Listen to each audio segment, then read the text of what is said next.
We're going to go ahead and take a look at graphing trig graphs. You should know from what we've looked at before that by putting a 2 in front of your graph does a vertical stretch, where putting a 1/2 in front would do a vertical stretch of 1/2, just like it does with any of the other graphs we've been looking at. So let's take a look at graphing our tangent. Tangent normally has its asymptotes at negative pi over 2 and positive pi over 2. So when you're trying to graph a tangent function where you have some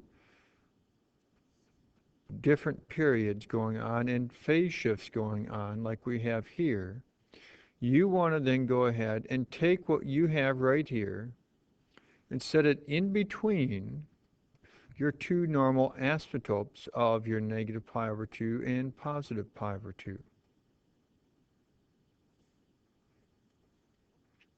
Well, if we do that, we take what's in between, we set it in between our normal asymptotes, we get this. Then all you want to do is solve it for x. You solve this for x, and then that's going to tell you where your new asymptotes are going to go.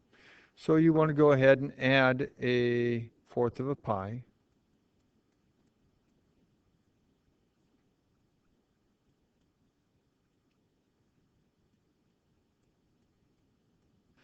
Then you just want to go ahead and divide everything by 2. And this tells you where your new asymptotes go. So then you draw in your new asymptotes. You should remember that with a tangent, it crosses halfway in between your two asymptotes. And then it goes up as you go to the right from there and goes down as you go to the left from there. And then it just repeats. Your period is this horizontal distance in between your two graphs, which if you're 3/8 of a pi to the right and 1/8 of a pi to the left, that means your period is also then just pi over 2. You could have also used your peanut butter equation. Either one would work.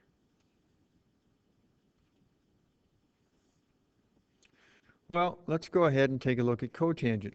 Cotangent, you're going to do very similar stuff. However, the normal asymptotes for cotangent are pi and 0.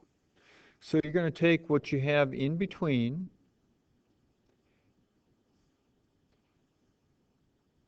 your parentheses here, set it in between your 0 and your pi. Here's your 0 and your pi. What was in the parentheses you put in between. Then you're going to just go ahead and subtract a 1/4 of a pi from all three parts. Tells you then where to graph our new asymptotes. So we have one of them here, one of them here. Cotangent, you should remember, crosses halfway in between.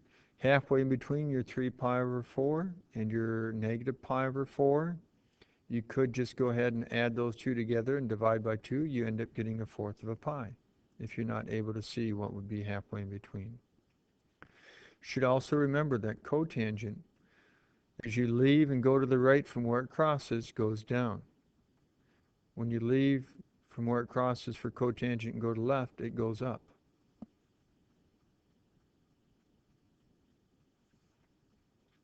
Secant. So if you're not able to see this, you better open up your eyes. I guess that's a different kind of secant. Okay, normal asymptotes for secant for one complete full period are these two. So you want to take what's in between your parentheses and set it in between your two normal asymptotes.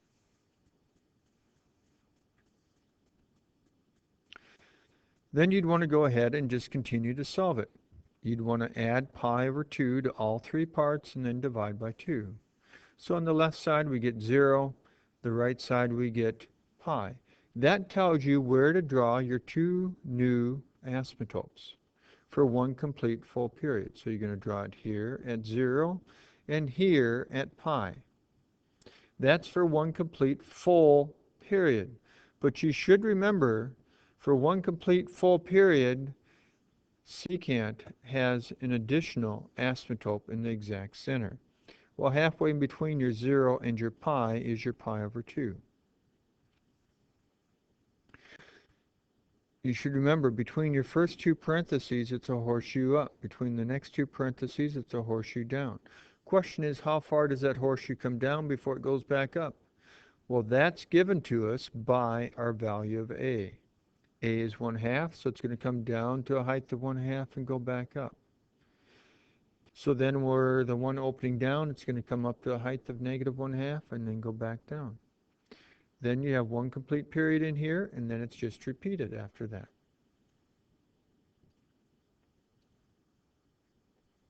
Secant has its normal, complete, full period asymptotes as being these. Well, you want to go ahead then and put your stuff in the parentheses in between those two normal, full, complete asymptotes of 0 and pi over 2, and solve that by subtracting a 3 pi over 4 from all parts.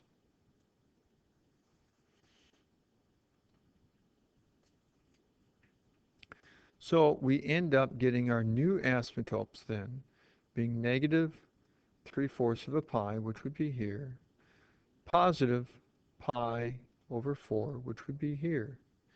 Once again, you should remember, in between your complete full asymptotes, you have a third additional asymptote.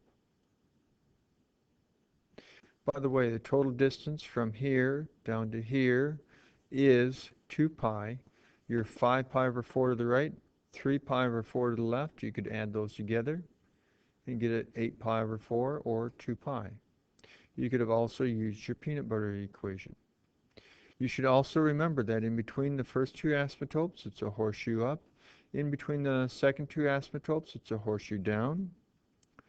In addition to that, how far do you go up and down? Well, you look at the number in front here, which is a 1. So you're going to come down to a height of 1 here, come up to a height of negative 1 here.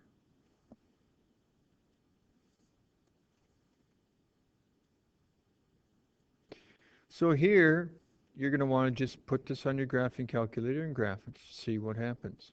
It's absolute value, so you know absolute value's got to be positive. So normally, cosine has this part coming down here, coming back up, and then it comes on to do this part. But your absolute value causes this pink part to be flipped up, and that's what we have there in blue.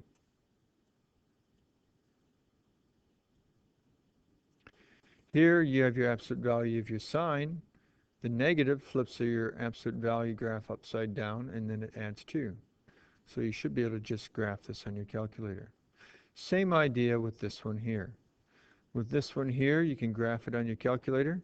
Whenever you put another function in front of your sine or cosine, it's referred to as a dampening function. This one here, you graph this, and you end up getting this here. For the most part, it's just a diagonal line.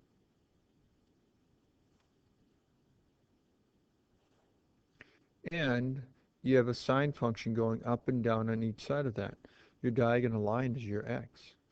Here you're going your sine function on each side of it. This one here, we have our absolute value. You have your cosine. The graph of this blue graph is really given to you here in the blue. You're asked to graph it with your absolute value and your opposite of your absolute value. That's what we have in the red and the green.